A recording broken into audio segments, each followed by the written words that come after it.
This is section 8.5, area of quadrilaterals.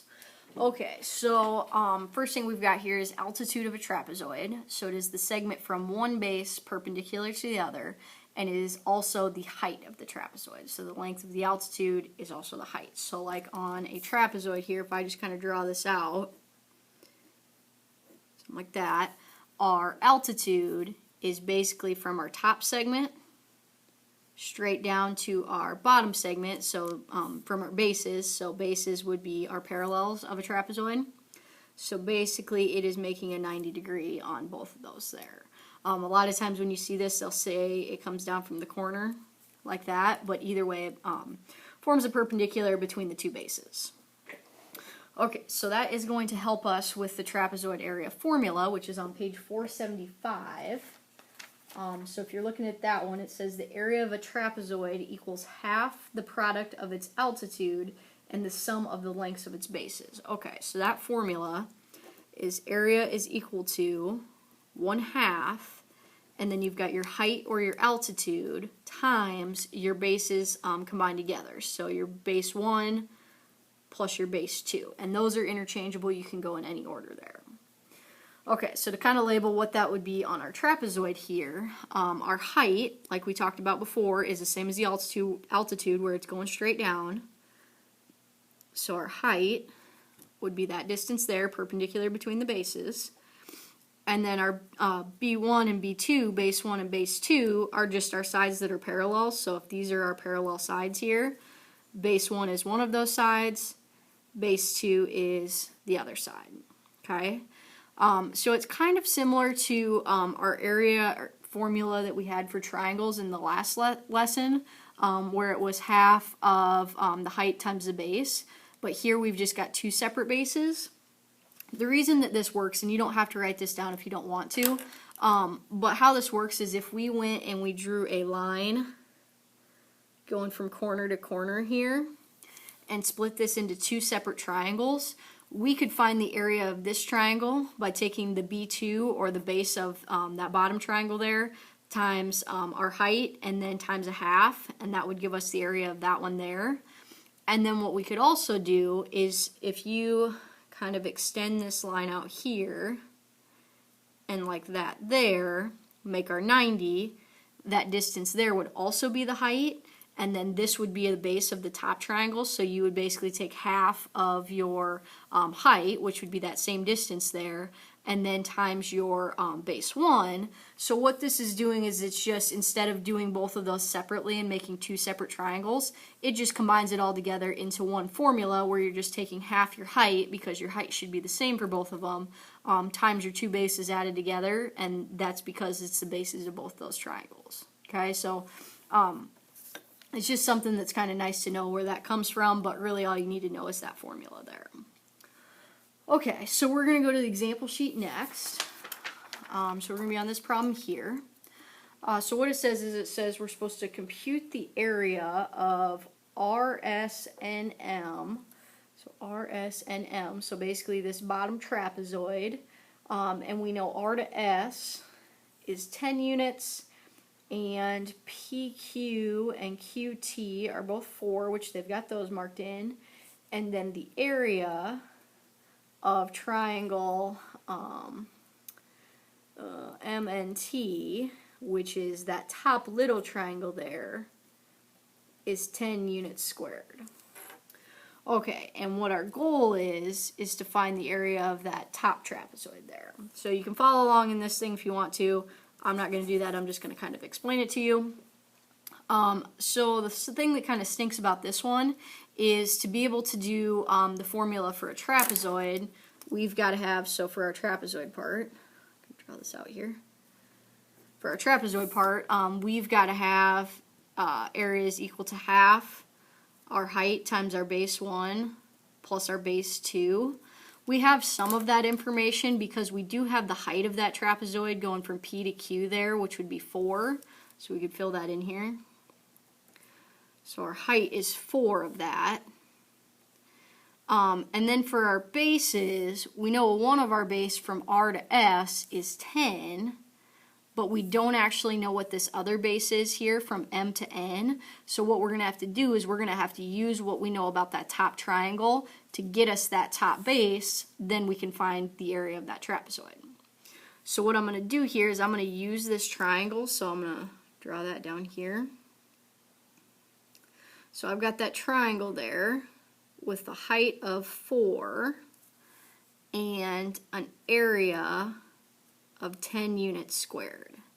So I kind of need to work this backwards to find the base of that triangle, and then once I find the base of that triangle, that's the same line as the top, it's not really the top, the bottom base of the, what's it called, trapezoid. So once we find this, that's going to help us with this, plug it in, find that area. So what we can do is we can work this backwards and go, okay, my formula for area of a triangle is area is equal to 1/2 my height times my base. Well, I know my height is 4, so I've got 1/2 times 4. I'm trying to find the base. I don't know that, so I'm going to put a B there. But I do know that my area in the end is going to be 10. So what I can do here to find the base is I can just treat this like an equation and solve it out. So I can go, okay, 1/2 times 4 would be 2, so I'd have 10 is equal to 2b. Well, then to get rid of the 2, I need to divide by 2 on each side. So my b is equal to 5. So what that does is that tells me that that's the base of that triangle, so 5 right in there, which the base of that triangle is also the base, the shorter base of that trapezoid. So 5 in there. So now I have both of my bases. So one of them was 10. The one I just found is 5. Now I have enough information to find my area of that trapezoid. So if I do half, or let's start with these parentheses here. So if I do 10 plus 5, that's 15. And then I've got my 1/2 times 4, which would be 2. And then if I do 15 times 2, that would be 30. So my area would be 30 square units or units squared. Okay, next thing here. Next one we've got is parallelogram area formula. So that's on page 476, so the next page there. And that says the area of a parallelogram is the product of one of its bases and the altitude to that base. So what that means is if this is my parallelogram here, my height would be from the top straight down to the bottom, and really you could do that, over here as well, or wherever. So that would be my height. And then in this case with parallelograms, we just have to know one of the bases because the top segment there and the bottom segment on parallelograms would be exactly the same. And then our formula is just area is equal to base times height or height times base. So area is equal to h times b. And the reason that this works is if you think about it, and you don't have to write this in, but if you think about it, if I took this triangle here and slid it over here, so basically replace this one here with it over there, what that would do is it would give me a rectangle, and the formula for a rectangle is base times height, or length times width. So that's how they get the area of a parallelogram, is they're just taking that triangle there, replacing it on the other side, and then it's just a rectangle. Okay? But really, all you gotta do, know your height, know your base, multiply them, and you're good to go. Alright, so let's do another one on the example sheet then. So this one we've got a proof. So let's kind of talk through this. So what we've got going here is we have got a quadrilateral DART, so that one there, and we know that DR, so that segment there, is perpendicular with the segment AT, so basically it's going to meet there at a 90, and we are supposed to prove that area formula basically. Okay, so the first blank there, that would just be the given, right? Because that's what they told us in the problem. So that first one is a given. Now this next one here, we are looking at the triangle ADT. So ADT would be that triangle right there. and they say that the area of that would be half, because that's our formula there, so half of dq, so d to q would be our height, and then a to t would be our base, so half of d to q, that distance, times a to t, that distance, and we know that by triangle area formula. Okay, so that was one we wrote down a couple lessons ago, last lesson, I don't remember. Okay, and then now we want the area of ART, so that there would be the smaller triangle, just like that. And to find the area of that one, we would do something similar where we would do half of our base times our height. So we'd do half. And then our height here would be r to q. So half of r to q. And then our base, again, would be that a to t. So we'll take it times a to t. And we would know that that works, but basically by that same triangle area formula. So triangle area formula. And this would be our pink triangle here. Okay, so now what they're saying for the area of the dart, so DART, basically that, let me do this here, this here is what we're trying to find the area of. What they're going to do is they're going to take your big yellow triangle, subtract away the pink triangle, and what you should have left is that red part there, the dart. Okay, so if we do that, and they just say that's by the area postulate of addition. So if we do that, what would be left is basically this part here minus this part, this part here. So what they're going to do is, this is going to be by substitution here. It'd be nice if this was filled in, so this is by substitution. Oops, substitution. A lot of T's in that. What they're doing is they're just replacing, because we know the area of ADT, so those yellow ones there, and then the pink ones. So if we take the yellow triangle minus the pink triangle and we swap it in, what their little formulas are, so it would be 1/2 dq times AT minus, and then swapping in the pink one next, which would be 1/2 QR AT times AT. So that's by substitution, because we're just replacing the words area of those triangles with their actual formulas. And then here, this is kind of a hard one. So this is distributive property. So we'll write that in, distributive property. And really it's kind of reverse of the distributive property I always think of. So distributive properties, like when you have something outside parentheses and then something inside parentheses, and you take whatever's on the outside times all the stuff on the inside. What they're doing here is they're kind of doing the opposite of that.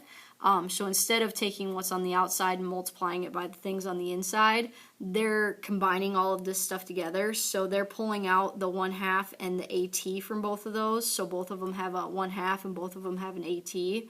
They're pulling that out front, and then they're combining together the DQ and the Q or the RQ, and having those subtracted there. So that's kind of reverse of the distributive property, but our explanation there would be the distributive property. That's kind of a hard one.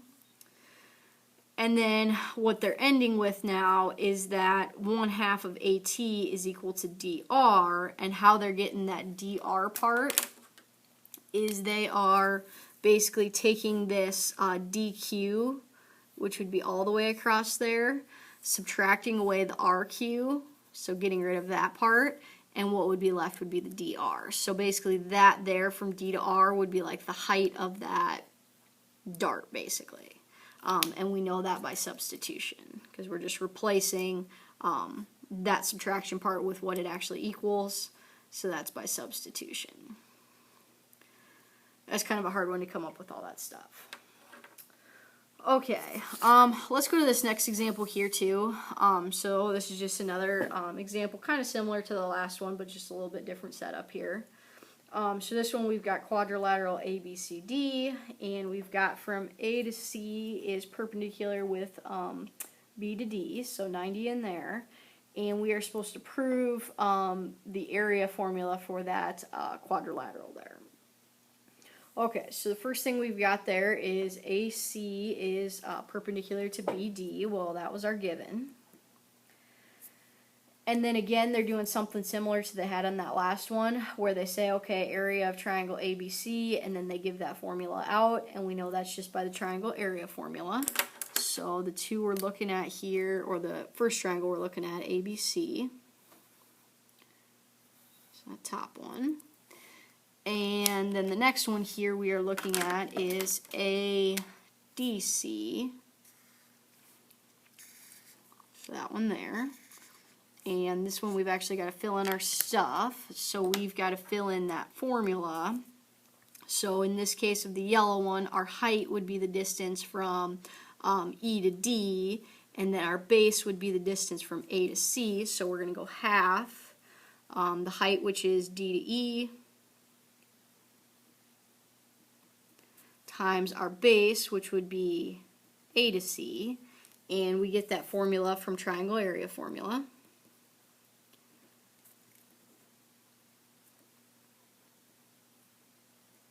Okay, and then kind of similar to the last one, so the last one we had to subtract on it because to get from the yellow big triangle to kind of the red shaded in part there, we had to subtract away the pink part.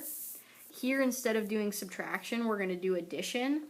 So we're basically going to take the area of ABC, the green one, add it to the area of the bottom one, the yellow one, ADC, and that'll give us the area of the total thing. So if you take the green one plus the yellow one's areas, add them together, you're going to get the total thing.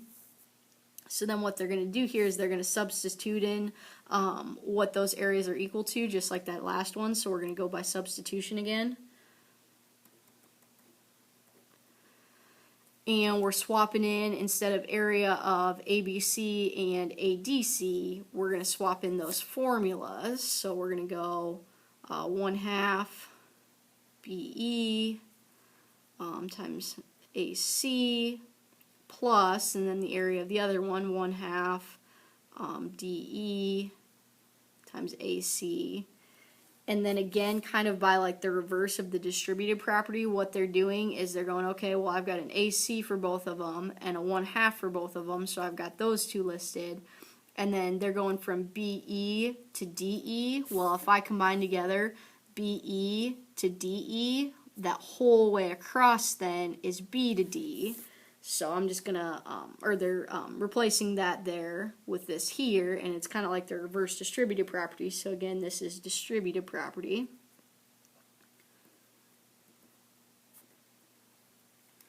But the main thing you need to know here is if you've got the area of those two triangles separately, you can add them together and find the area of the whole thing.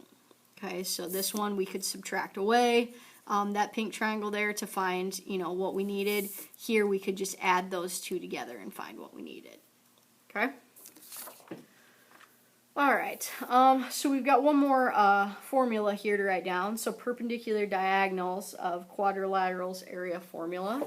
And this is kind of what we just looked at in those past two examples. So this is on page 477. So it says the area of quadrilaterals with perpendicular diagonals equals half the product of the diagonals when D1 and D2 are the lengths of the diagonals. Okay, so if we've got some shape here, doesn't matter what it looks like, something like that, whatever. If we take and we go corner to corner and make the diagonals, if they meet at 90 degrees, so this would be like one of our diagonals, so like D1, our other diagonal would be from like there to there. That would be D2.